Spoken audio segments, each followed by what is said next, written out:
बड़े भक्त थे और उन्होंने एक ग्रंथ लिखा है, भक्तमाल की कथा है, श्री कृष्ण करणामृत, ये उन्होंने ग्रंथ लिखा। लेकिन वो सदैव ऐसे नहीं थे। जब ठोकरें मिलती हैं तब व्यक्ति सुधरता है, कई बार तो ऐसा भी होता है। तो जो ये बिल्वमंगल जी थे, ये एक चिंतामणि नाम की वेश्या से बहुत प्रेम करते थे। प्रतिदिन वो चिंतामणि नाम की वेश्या के यहाँ जाते और यदि वो वहाँ न जाते तो उनके दिल को चैन भी न पड़ती, मन को शांति न मिलती। चिंतामणि को ये पहले से पता होता था कि वो बिल्वमंगल तो मेरे पास आएगा। एक दिन की बात थी कि बिल्वमंगल के पिता का श्राद्ध था। तो चिंतामणि नाम के वेश्या ने विचार किया कि आज तो बिल्वमंगल के पिता का श्राद्ध है, तो आज तो वो आएगा नहीं। इसलिए वो अपने घर के कार्यों को संपादित करके और विश्राम कक्ष में गई और सो गई। लेकिन बिल्वमंगल तो उस दिन भी पहुंच गए उस वेश्या के पास। और वेश्या ने जब देखा तो कठोर वाणी में कहती है कि तुम्हें शर्म नहीं आती? आज तुम्हारे पिता का श्राद्ध है और तुम श्राद्ध ना करके मेरे पास आई हो। इस हाड़ मास के शरीर में तुम्हारी इतनी आसक्ति, और यदि इतनी आसक्ति तुमने परमात्मा में कर ली होती तो तुम्हें शायद आज परमात्मा ही मिल गए होते, पर तुम्हारी आसक्ति इस गोरी चमड़ी में है। और उस बात को ऐसा लगा, उनके हृदय में चोट लगी बिल्वमंगल के, कि तुरंत उनके मन में वैराग्य की भावना आ गई। और बिल्वमंगल ने निश्चय कर लिया कि अब शेष जीवन तो भगवान की भक्ति में लगाऊंगा और कामाशक्ति में नहीं, और भगवान का भजन करने लगी। लेकिन एक बात बताऊं, काम वासना का जो विकार है वो दो रास्तों से किसी भी व्यक्ति के अंदर प्रवेश करता है, आंख और कान। आंखों से यदि अश्लील दृश्य देखोगे तो काम वासना प्रवेश करेगी। कानों से यदि अश्लील बातों को श्रवण करोगे तो भी काम वासना प्रवेश करेगी। और जिस व्यक्ति ने इन दोनों इंद्रियों पर विजय प्राप्त कर ली तो उस विकार पर सदा सदा के लिए उसकी विजय हो जाएगी। बिल्वमंगल का मन भक्ति में तो लगने लगा, लेकिन पहले की आदतें बनी हुई थी। एक दिन की बात है, एक सुंदर स्त्री को उन्होंने देखा, बहुत सुंदर थी। तो जैसे देखे माला जाप कर रहे थे और उस सुंदर स्त्री को देखे तो उसके पीछे पीछे चल दी। और वो स्त्री जहाँ जहाँ जाती उसके पीछे पीछे वो महात्मा जी भी चल दिए।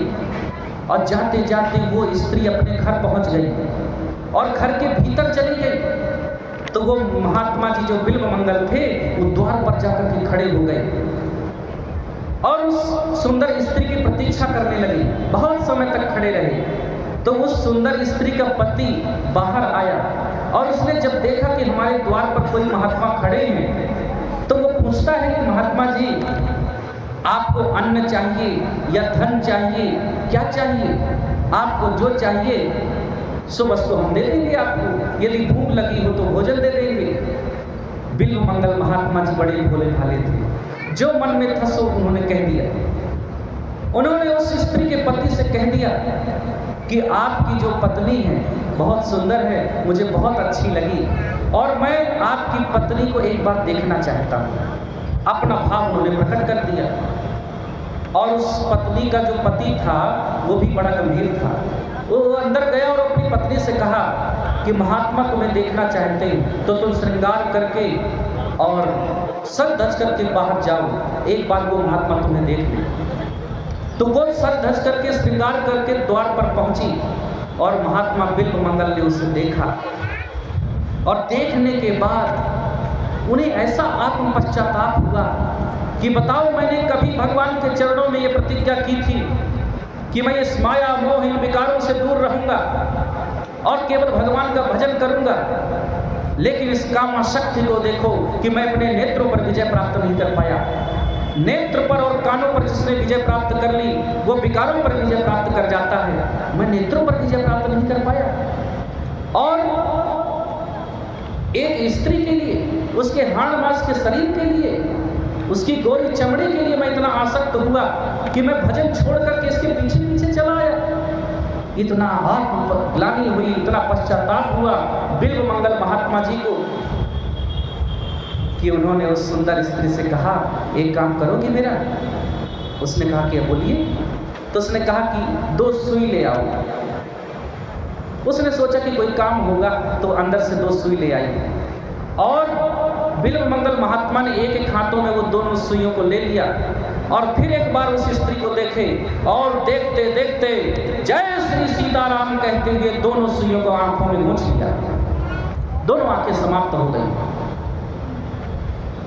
और उस दिन के बाद ऐसा परिवर्तन आया बिल्वमंगल के जीवन में। दोबारा कभी विकार, कोई विकार उनके हृदय में प्रकट नहीं हुए और आगे चल करके उनका जीवन इतना महान हो गया कि कृष्ण करणामृत नाम का ग्रंथ उन्होंने लिखा और वो ग्रंथ कभी अवसर मिले तो आप लोग पढ़िएगा, बहुत सुंदर महिमा है। और जब उसका प्रारंभ करते हैं तो उसके मंगलाचरण में सबसे पहले वो उस वेश्या को ही प्रणाम करते हैं, क्योंकि यदि वो वेश्या न मिली होती चिंतामणि तो मुझे भगवान के दर्शन ना हुए होते, भगवान की भक्ति में ना आया होता।